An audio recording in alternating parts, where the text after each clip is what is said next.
Hey, hi everyone. I'm Milton Forrester. Welcome to another episode of my podcast. Today I've got a great friend of mine called Paul Glover. He's over there in Chicago, and Paul is a performance coach with an amazing background. Welcome to the podcast, Paul. Well, thank you very much. Well, it's a pleasure to be here. Awesome. Okay, well, Paul is a performance coach with an amazing background. He's actually also he used to be a trial lawyer, and his background has gone from ex-offender. He spent some time in prison, and he's now doing coaching. So he's got a really amazing background, and to get him here has been a really good thing for us to listen to his past and listen to some of the things. I believe this is something which this particular podcast, there is high and low and ups and downs and things like that. But my first question, Paul, could you just tell the listeners a bit more about yourself and how do you get to this position? Sure, I'd be more than happy to, Milton. As you said, I do have a very varied background. I was a practicing labor employment lawyer in the city of Chicago for 30 some years. And I have to admit that there's been some research that shows that CEOs and psycho killers have the same profile. Well, I fit within that profile. As a trial lawyer, I definitely consider myself to be one of the sharks. I would do anything to win. And it was not about justice, which is a problem if you're a lawyer. But I was so self-absorbed and so much about winning that I would break any rule that I could within the context of the courtroom to make sure that the jury decided in my client's favor. But it wasn't even about my client. I could care less about my client. It was about the outcome that satisfied me. Yes. Unfortunately, having that attitude eventually will lead you astray. And it did. And in 1995, I was convicted of a variety of white collar crimes and sentenced to 5.5 years in a federal penitentiary. Okay. And I tell people that they should always have time to reflect on how they're doing and what they're doing. But I don't recommend that you go to prison to do it. Yes. It's better to do it before prison comes and gets you. So over 5.5 years, I came to the conclusion that I'm a slow learner, but I do learn. And I recognize that first I was in prison, not because of what anyone else had done, but because of what I had done. And I've come to the realization that most of the issues that we face are based on self-inflicted injuries. Yes. That we do things to ourselves that are more hurtful than anyone could do to us. And when I got out of prison, obviously I could no longer practice law. I'm prohibited from doing that. And so I struggled with what I was going to do moving forward. And I have to admit that even though there's this concept about if you do the time, you should be able to step back into society and have a meaningful, constructive role, the issue or the reality is that's not how people view you. As an ex-felon, your opportunities are extraordinarily limited. And so I could not find employment. And after being out for 3 months, and by the way, extremely fortunate that after 5.5 years, my family was still there for me when I got out of prison. Okay. My wife and my two boys. So I had a support system, much more beneficial than most. But after 3 months, I became aware that I reached out to everyone that I could think of to find employment. And there were no offers. No one was interested. And I'd also at that time contacted some employers that I had worked against, by the way. Yes. As a labor employment lawyer, I had sued them. And so they were well aware of my character and also of how I approach things, very direct and open. And I finally was so discouraged that I filled out an application to go to work at Starbucks as a as a 50-year-old barista. Wow. And that in that week, I got a call from my first client who wanted to know if I would engage in a coaching contract with him and his team. And so that started my coaching career, and it's been going on now for over 20 years. And I now have a national clientele that relies upon me to improve performance through the coaching program, the coaching process. And what I found has been so beneficial is I've taken the prison experience and turned it into a positive. Yes. When I talk to people, I tell them that when they are facing that setback, that self-inflicted injury or an injury that's inflicted on you by someone else, you have some choices to make. You can either stay in the past and deal with that issue as a negative, or you can decide to overcome and move forward. And that's what I did.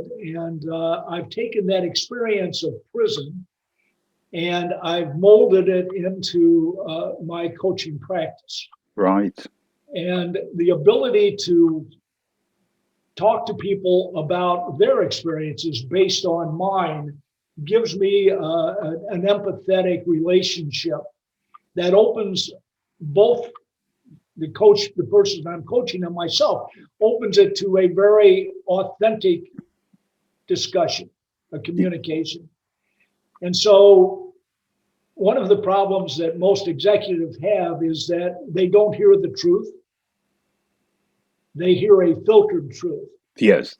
The farther away you get from the action, the front line, through promotions, the less empathetic you are, just because you don't have an interpersonal relationship, and the less often you're told the truth. There's a huge discussion going on now about psychological safety. And I'm doing an article for Forbes right now, and the name of it is The Myth of Psychological Safety, because it doesn't exist. Yes. Yes. And so my relationship with anyone in my coaching program is based on telling truth to power. For instance, I don't work for any of my clients, I work with them. And I'm able, and what I provide is a very direct and honest assessment of who they are and what they're doing and the impact that they're having, either positively or negatively. And you had mentioned the fact that I'm a performance coach, and I'm not a life coach. I work with clients to improve their performance, both individually and as a team. Yes. But that is based on pointing out what they're doing wrong. Okay. Okay. And That is wonderful. well, let me tell you, the people don't like to hear what they're doing wrong. Yes. They want to hear what they're doing right. Yes. And to me, that does not generate the opportunity to get better, because the people I have the most, the clients I have the most difficulty coaching are the successful ones. Yes. Because they don't believe they should change. After all, they say, why would I change? I'm successful. And my argument is, well, that's absolutely true if you don't want to grow. Yes. Yes. The opportunity to stay the same is a real pull and a drag on people. If they're successful, they continue to do what they think made them successful, even though the world around them is changing. You know, there's a Zen statement about every time you step in the river, it's a different river because the water flows. Yes. Even though you're standing still on the bank, the river continues to flow. Yes. So every time you step in, it's different. And that's how it is with life, and that's how it is in a work relationship. The river continues to move, and if you're not willing to move with it, to recognize that you need to move with it, you will lose relevance. Yes. And the ability to be a performer starts to decrease because you can't lead a team that you're not aligned with. So that's pretty much, I know I've now blathered on a little bit too long with this, but that's where we go. And the whole concept is at the end of the coaching relationship, there will be measurable improvement in the way that you are interacting with others so that they improve their performance. Yes. Yeah, Yeah. that is wonderful. Leaders don't do the work. They convince others to do the work. Yes, So awesome. it's a different relationship. Yeah, that is wonderful. Yeah, I mean, your explanation of that is spot on. Uh, Actually telling the truth about what the reality is in people's lives. I want to ask my next question. How did you find COVID yourself? The lockdowns, the whole episode there, the 2020. How was that for you? Actually, because most of my coaching is done by phone, uh, I tell people I've been locked down for the last 20 years. Uh, Wow. so what it did do though was it changed. My coaching style had to change because people were suddenly coming into the coaching conversation with a different set of problems. It wasn't about performance anymore. No one wanted to hear that they had to be better. What they wanted to hear was, how do I survive this experience? Okay. And once again, I was able to draw on my experience of surviving 5.5 years of prison and telling them, look, let's examine this and be realistic, because when you go to prison, you have to do there's some prison rules that I tell people about. Yes. And the first one is, when you show up at prison, you need to get your mind around the time, because you're going to be there whether you want to be or not. Believe me, I didn't never met anyone who said, I really enjoy being here.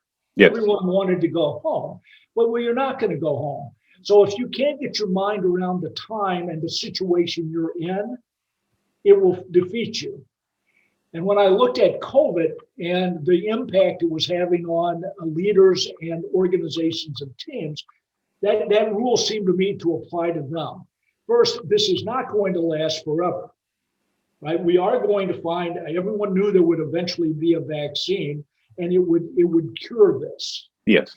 So my discussion with them was around, get your mind around the time and don't let it defeat you. Don't let it drain you. You need to say, we're going to get through this. We will get through this. Because if the leader does not say that and believe it, the team doesn't believe it. Yes. And if the team doesn't believe it, everyone loses hope. And once you've lost hope, then you cannot move forward. So when you talk about COVID and the impact it had, well, it changed my coaching style. And the whole point from my perspective was to make sure people had the context of the situation, and then just understood the need as a leader to go out and be concerned with the well-being of their team.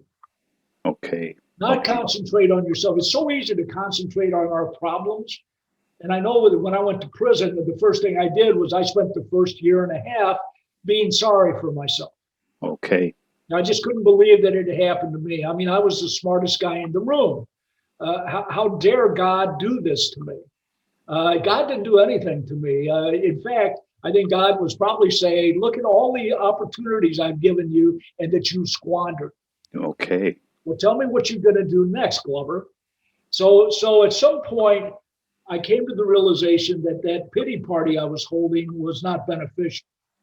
And at that time, I went to the head of the prison education department, and I said, I want to teach GED classes. And at that point, I started to be able to give back.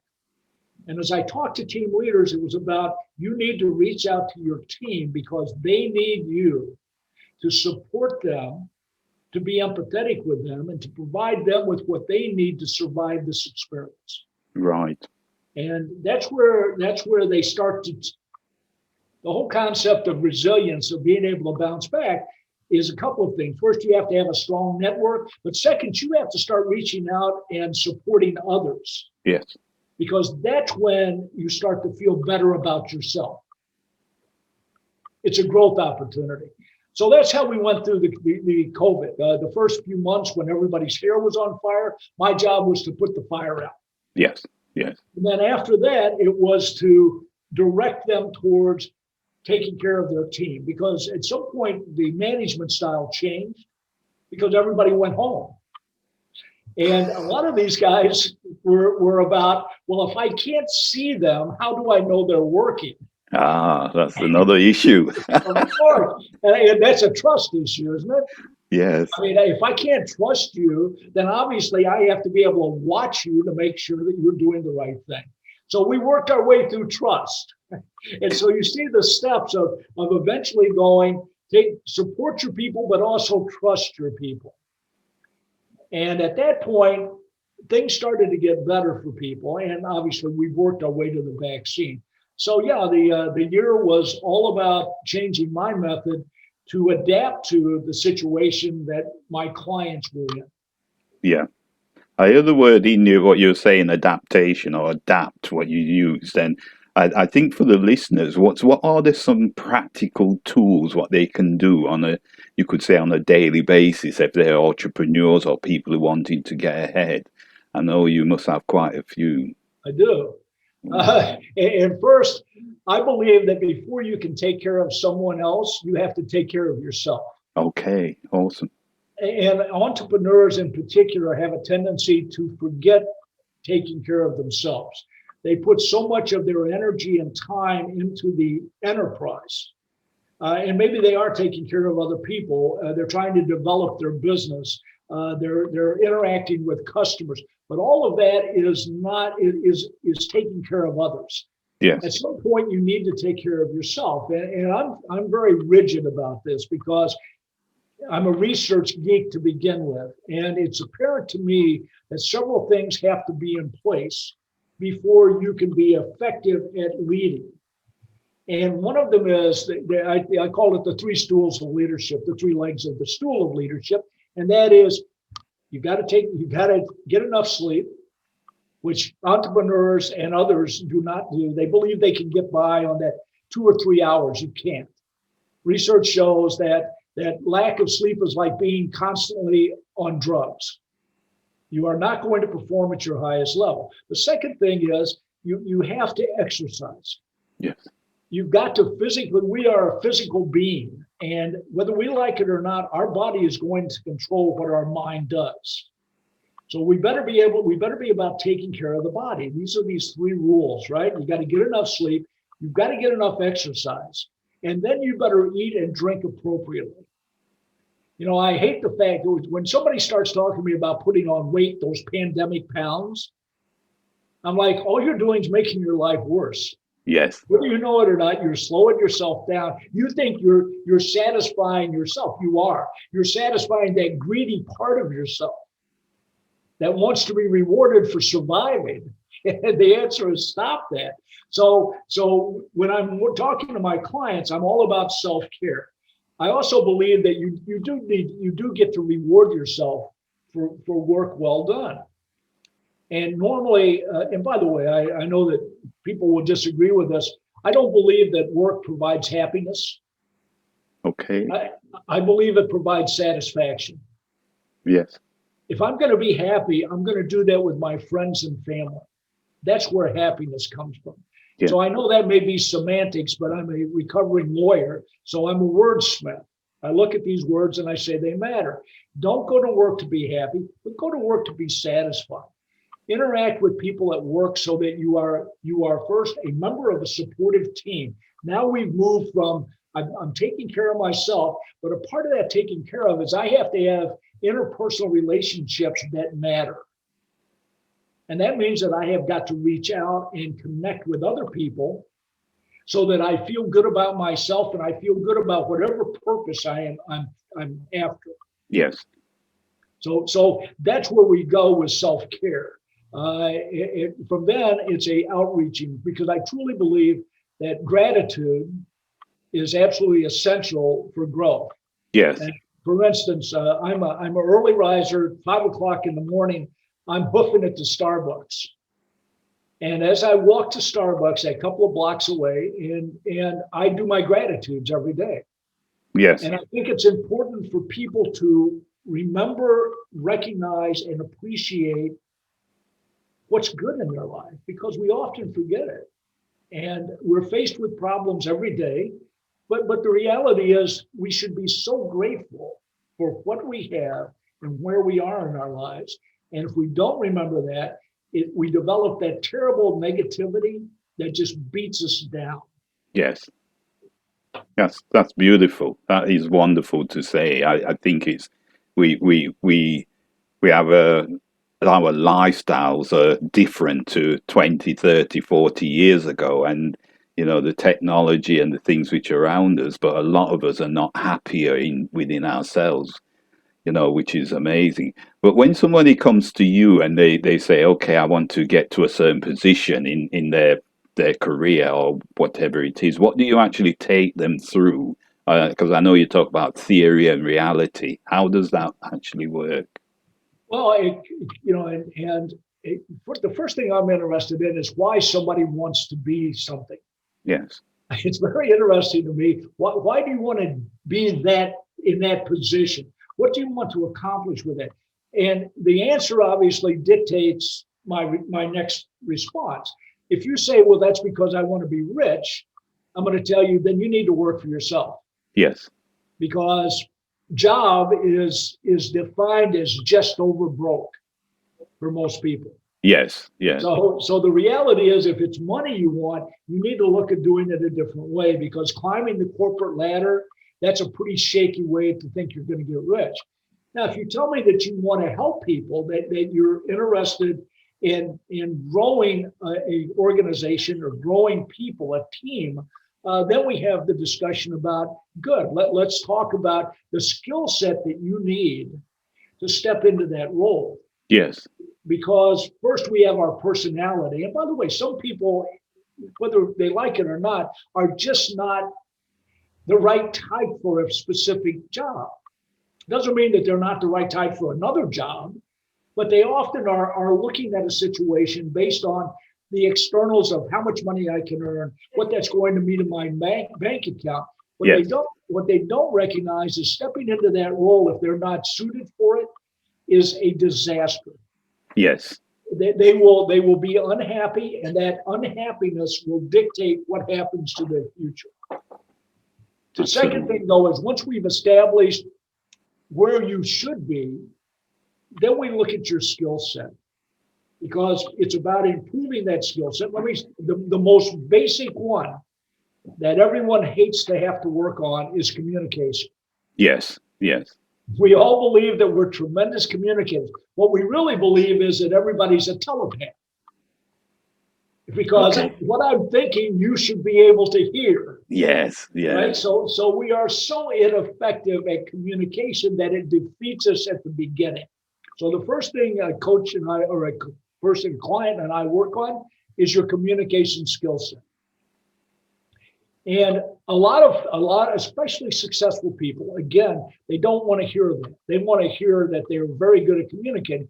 So the first thing that we do as an assessment, because people who are successful, again, very difficult to work with until you point out to them some objective material that convinces them that they need to get better. So I will do a 360-degree evaluation of the person in the coaching program. And it inevitably comes back that they suck at certain things. And they hate that, by the way. They hate being told that, and it takes them a while to digest it. And so once we've digested, because I'll guarantee you the number one thing is going to be, he or she is a poor communicator. Yes. And so I take that and I go, this is the objective evidence from people who know you and work for you or with you. Now you can approach this from three different ways. You can ignore it, you can accept it, or you can say, I accept it, but I don't care. Oh, wow.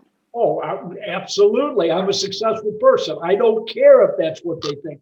Well, the coaching relationship is not for you. And that's when we end it. Now, if you say, wow, I didn't know that, and I suddenly recognize the need to be better at it, we now have started the process of improvement. And we'll work on the communication skill set. And a part of this is putting together an action plan that says within a specific period of time, our deadline, the person is going to accomplish certain things. Yes. And we have specific action steps that are tied to a date. And so my communication cadence with a client is every other week.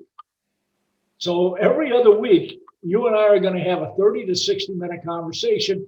And what's it going to be about? Well, if there's an issue that you need to deal with, we'll deal with that first. But the second part of that conversation is going to be about what you agreed to do between our last call and this call. Yes. That action stuff. Yes. Now, if you've done it, whatever it may be, then we're going to have a very pleasant conversation. I'm going to give you appreciation about doing the right thing. We're going to continue to see what impact it has moving forward. Yes. But that's a good thing.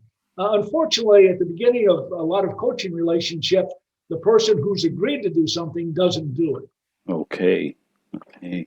It happens all the time. Yes. Now, I now have a vested interest in the process because the way I structure my coaching fee is it's dependent upon you improving. If you don't improve, I don't get paid. Right. Now, I do that specifically because money is a motivator for me. And if I have skin in the game, I have a different attitude about your lack of accountability. Yes. Because the deal is that if you don't do what you say you're going to do, I collect my money whether you improve or not. If you do what you agreed to do, then we're moving on and we'll see what it looks like at the end of the coaching contract. Yes. Yes. So what I do is I provide the opportunity, the impetus to recognize what you have to do to get better. And then I provide the accountability part. Because a lot of leaders aren't accountable to anybody. Yes. You know, they have inner motivation and drive, but they're not accountable. Nobody says, I'm going to hold you accountable to what you said you were going to do. Who has the guts to do that, right? Speaking truth to power. Yes. Let me tell you, the first time that you don't do what you're going to do, I'm going to put my boot up your butt. Right. I am not interested in why you didn't do it. I don't care. Yes. And by the way, there's always a good reason. The best reason ever is I didn't have enough time. Oh my God. You will make time for what's important to you. Absolutely. Yes. So if you tell me you don't have enough time, all you've said to me is this wasn't important enough. That's a different conversation. Yes. Yes. Do we continue the relationship? Yes. Because that's what I need to know. If it's not important enough for you to be vested and make the time, I'm not interested in wasting my time. Awesome. Awesome. Well, Paul, I want to ask also, what do you see as your coaching as the mistakes, what they're making? You know, when you get someone coming through your door, or connecting to you on the phone, there will be a common mistake. I know you're talking about time and you're talking about communication. What do you think stands out the most with them? Well, that's a great question. And yes, all of these things we're talking about as skill sets are secondary. Because Right. if you are committed, you will use the skill set, improve the skill set. That's the question. The first question is, are you committed to change? And that question is hard for most people to answer because the immediate knee-jerk reaction will, yes, or I wouldn't have called you. And clients are not aware of how hard it is to change. And therefore, their commitment is not deep. Yes. It's a very surface commitment. Yeah. So I don't let them off the hook with that. I talk about what commitment really means. And I also talk to them about the fact that commitment is based on caring. You need to care about yourself and others before you will commit to a course of action. Yes. And if you don't care, then you won't do it. Yes. And people are kind of taken aback by that because they don't like to first be told they won't commit or that they don't care. But when we have the conversation, it causes them to pause. And at that point, they have to make a decision as to whether or not they truly are willing to commit. That's where we start. That's Yes. the kernel that matters the most. Yeah, That's brilliant. I want to take you back as well, back to 1995 when you actually spent some time away, and you you you're away from your family, and you that first year, you felt sorry for yourself. What thoughts and what feelings were you going through then at that particular point? Well, I think that again, being a slow learner, like I said, for the first year and a half, I struggled with how could this happen to me. I also struggled with revenge. My partner in crime, literally, had testified against me at trial, and his testimony provided the bulk of the evidence that put me in prison. Okay. He, on the other hand, got off with, because he was a drug addict, got off with a year and a half. So I did 5.5 out of 7. He did a year and a half. Yes. So I cannot tell you how much time I spent thinking about how I was going to kill him. Yes. I mean, literally in my head, devising plans to be able to kill this person. Yes. And obviously, that is so destructive. I cannot tell you how dark my life was that first year and a half, based off of being self-pity and not taking responsibility for what I had done, and the need for revenge that I felt so deeply. Yes. And that's where I was at. It was a very dark place. Again, if it hadn't been for my family, I don't think I would have made it, in all honesty. Okay. I don't know how people how they survive the experience. And again, I don't denigrate a year. Listen, a day in prison is one day too many for people. I would not wish that on anyone. The taking away of your freedom to do anything that you want to do without permission, it's an extraordinarily debilitating act. It destroys your psyche because you have lost free will. Yes. You have no control over your own life to some degree. And it destroys you as a human being. Incarceration is debilitating. Yes. And so without the support of my family, I think that I wouldn't have made it. But because they were there, at some point, my wife is much better at being. She's got a backbone of steel, obviously, to put up with me. And at some point, she said, "Are you done feeling sorry for yourself?" Oh, that's beautiful. She said, "I am so tired of listening to you tell me how hard your life is." She said, "I'm the one that's out here with 2 kids." Yes. Working to survive, and you're in prison. I said, she told me, she said, "You get 3 meals a day. You go and you walk the track. Oh. You work out with weights." Ooh. She said, "Then you read a book." She said, "Tell me, how hard is it for you?" And I was like, "Well, yeah, but you don't understand." She said, "No, you don't understand." Wow. She said, "It's about time that you man up." I was like, wow, because our conversation before I went to prison was anytime that she felt she needed a divorce, she just would get it, right? And because 7 years, 5.5 years I did, that's way too long for most relationships. Yeah. And so this conversation, we had her face to face. She would come down and visit, 5-hour drive, and she would come down to visit for a weekend a month.